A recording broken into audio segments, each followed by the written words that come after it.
The day Manhattan blinked. Sirens howled through the choking smoke. Air raid horns, fire alarms, automated evacuation messages layered over each other in a cacophony of panic.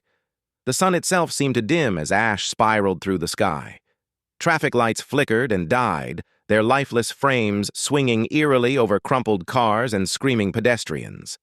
At the epicenter of the blast, a crater nearly 200 feet wide yawned beneath the smoldering bones of what had been the UN's subterranean security complex, a facility few even knew existed. What remained was molten steel, pulverized concrete, and a jagged path to the abyss.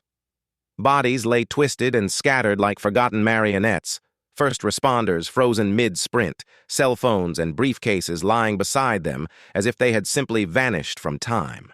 Inside a command bunker beneath Fort Hamilton, 5 miles away, General Annette Crowley stood motionless before a war room display of red blinking dots. "All comms east of the Hudson are offline," a young officer choked, hands trembling over the console.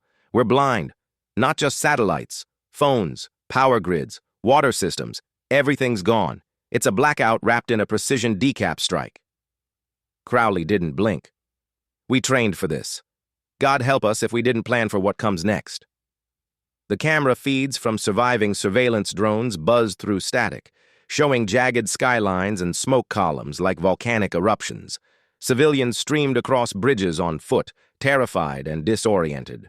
Somewhere under the chaos, something far worse than infrastructure damage was brewing. Back beneath First Avenue, a team of emergency tunneling units from FDNY's elite urban search and rescue detachment pushed through flame-scorched wreckage. The air was hot with metallic vapor and the scent of scorched plastic. One firefighter's Geiger counter clicked, not from radiation, but from residual ionization. It was a signature, one not seen since the last atmospheric EMP test decades earlier. "This wasn't just terrorism," said Chief Malcolm Rowe, gripping the bent remains of a titanium blast door with his gloved hand.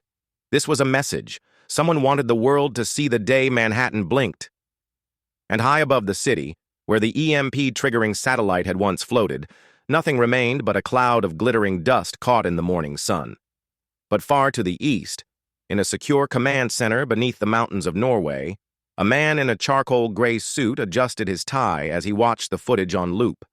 His fingers hovered above a glass console embedded with the emblem of a shattered eagle. "All Father," said a voice through the intercom. "Phase 1 is complete. The experiment was successful. America has entered the dark." He nodded, "Then proceed to Phase 2 and initiate the Crystal Palace Protocol."